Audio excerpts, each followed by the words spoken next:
Olá, a paz do Senhor.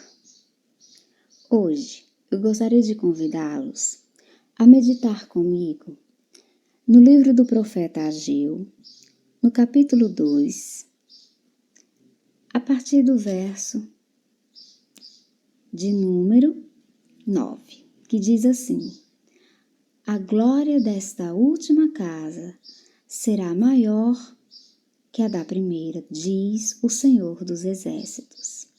E neste lugar darei a paz, diz o Senhor. Bem,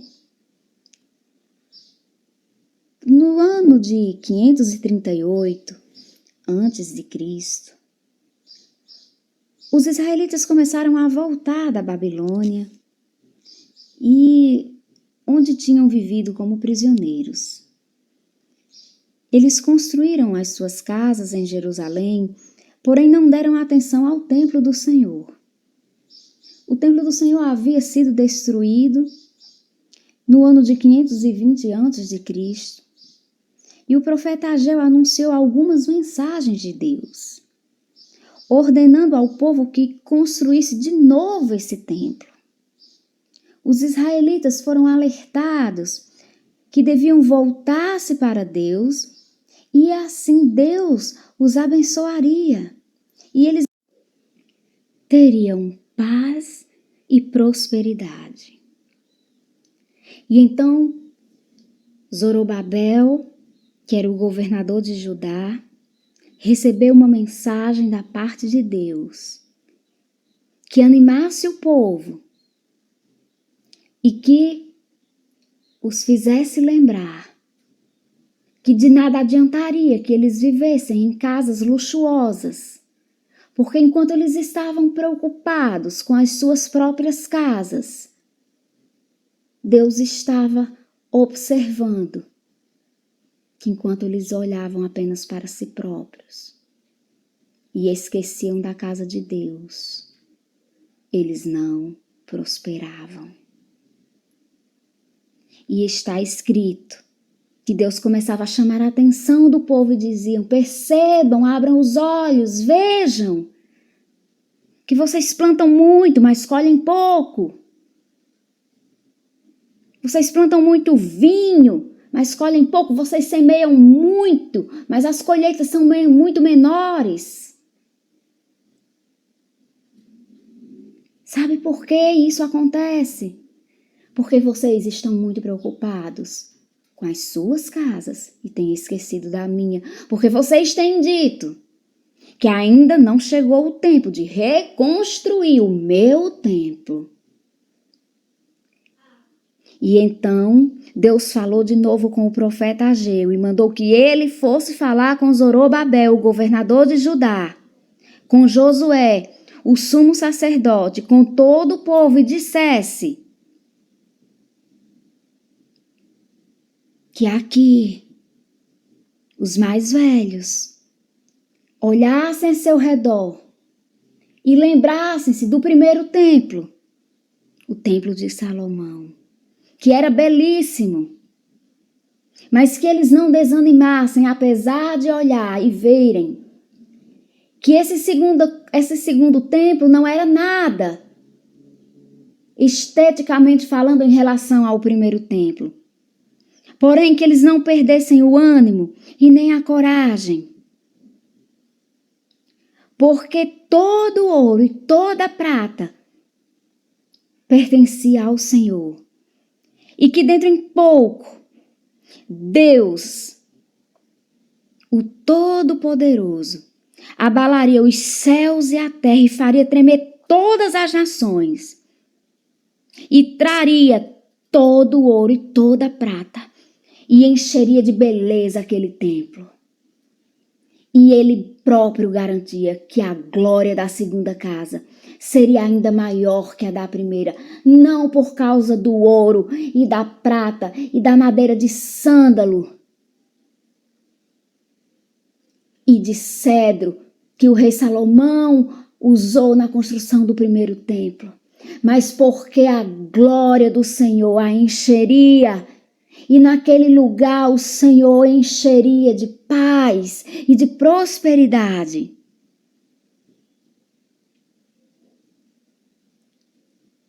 E aqui eu quero chamar a atenção de vocês, para que vocês entendam e meditem comigo nesta tarde,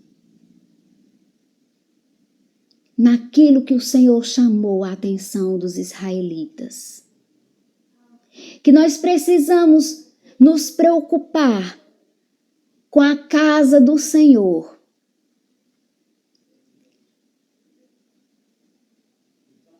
Para que Ele olhe para a nossa casa. Muitas vezes nós estamos tão preocupados com a nossa casa, com os nossos problemas, que nós esquecemos do nosso serviço, do nosso chamado dentro da casa de Deus. E neste momento, através dessa ministração, o Senhor nos chama e nos lembra de que nós temos um chamado maior. O chamado de sermos filhos, de sermos servos. E de que um dia o Senhor nos perguntará: o que fizestes com os talentos que eu te dei? Enterraste-os ou multiplicaste-os?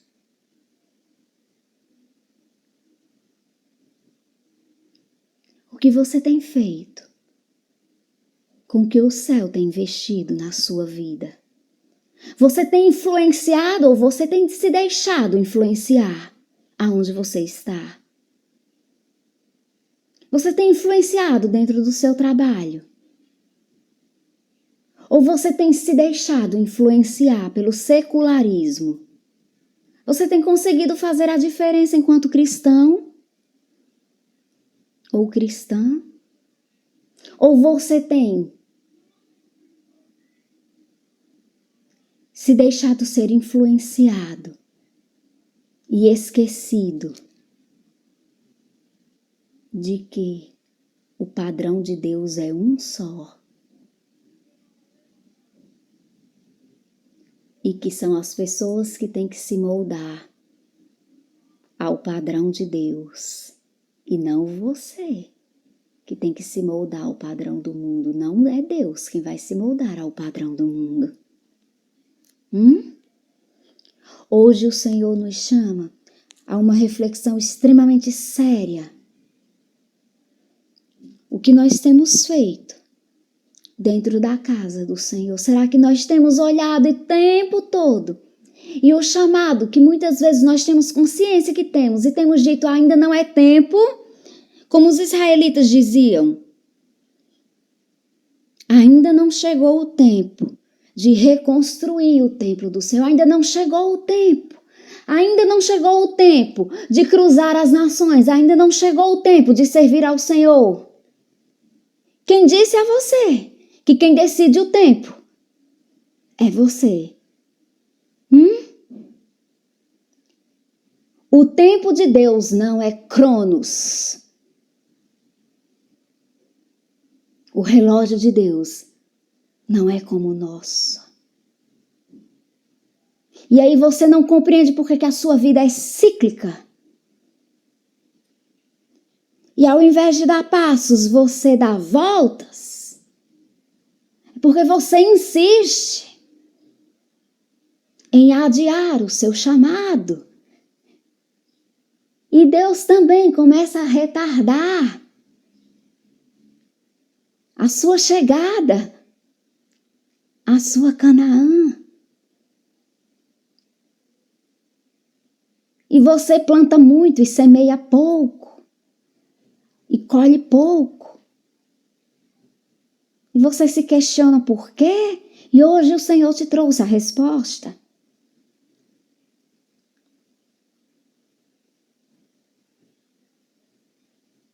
Outro dia, uma grande amiga e irmã em Cristo,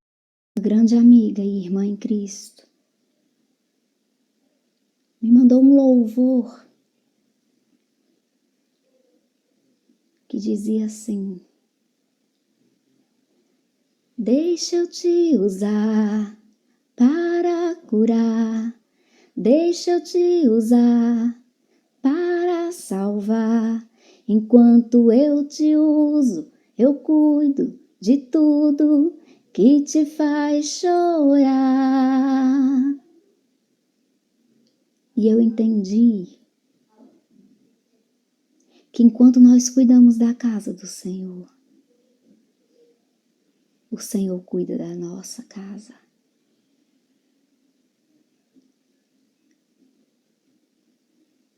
Hoje o Senhor te chama a essa reflexão. Abra-se para entender o tempo de Deus. Não tenha medo, pois o Senhor que cuida das aves dos céus também cuidará de ti e da tua casa. Se é Ele que te chama, acredite, Ele cuidará de todos os detalhes. Porque o nosso Deus não é irresponsável de te chamar e te deixar a tua casa um caos. O nosso Deus, até para pronunciar a morte, Ele manda primeiro que deixe tudo organizado, como Ele fez com o rei Ezequias. Ele mandou Isaías e até o rei Ezequias e disse: ei, põe em ordem a tua casa, porque tu não viverás, mas morrerás. Daquela úlcera. Como é que Deus chamaria alguém? Teria um chamado na vida de alguém.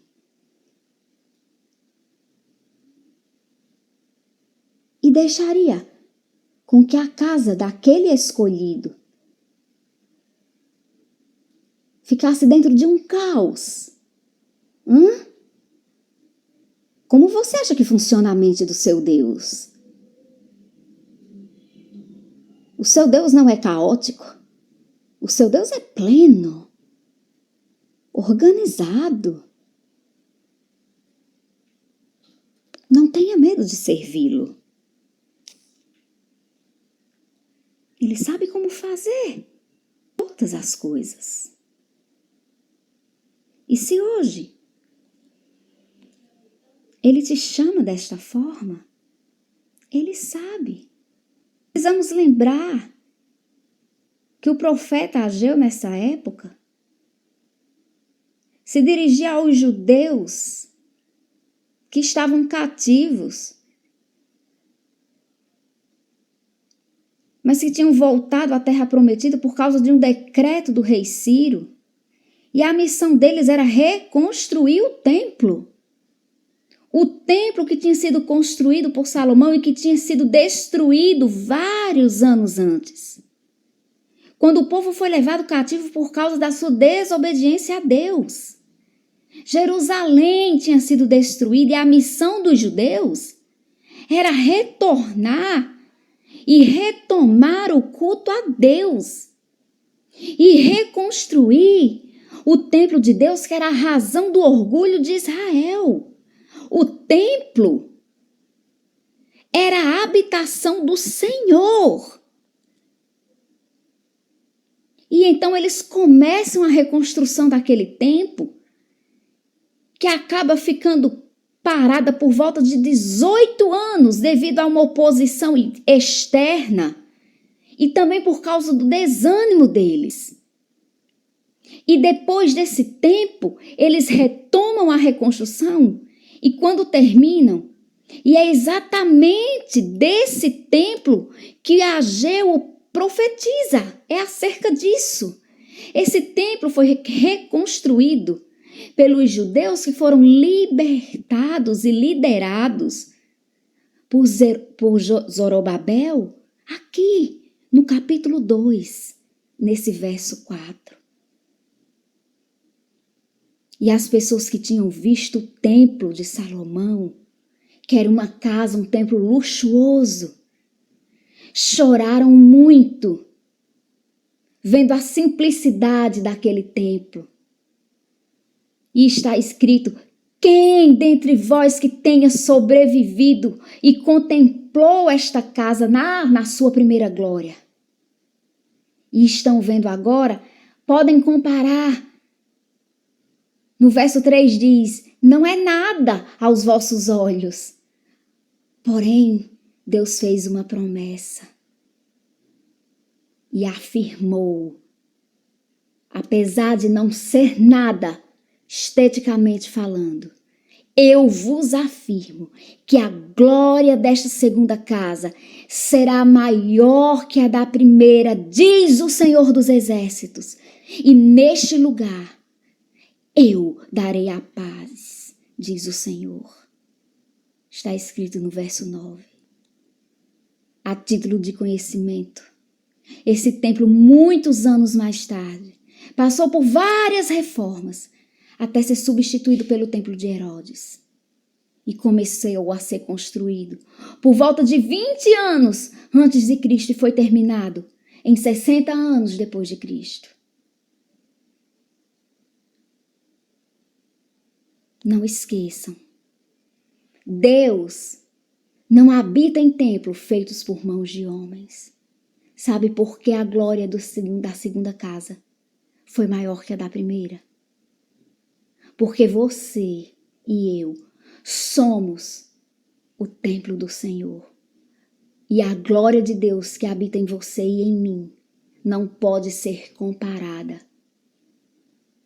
com a glória de nenhum outro templo construída por mãos humanas. Porque nós somos a coroa da criação. Zele por ela. Zele pelo templo do Espírito do Santo do Senhor. Você é esse templo. Eu sou esse templo. Nós somos o templo do Senhor. A criação mais perfeita do grande arquiteto da vida. Que você possa meditar nessa palavra, crendo que você e eu podemos abrigar a glória indescritível do nosso Deus e refletir para que todos possam ver quão grande é o nosso Deus. E que Ele nos abençoe em nome de Jesus. Amém. Glória a Deus.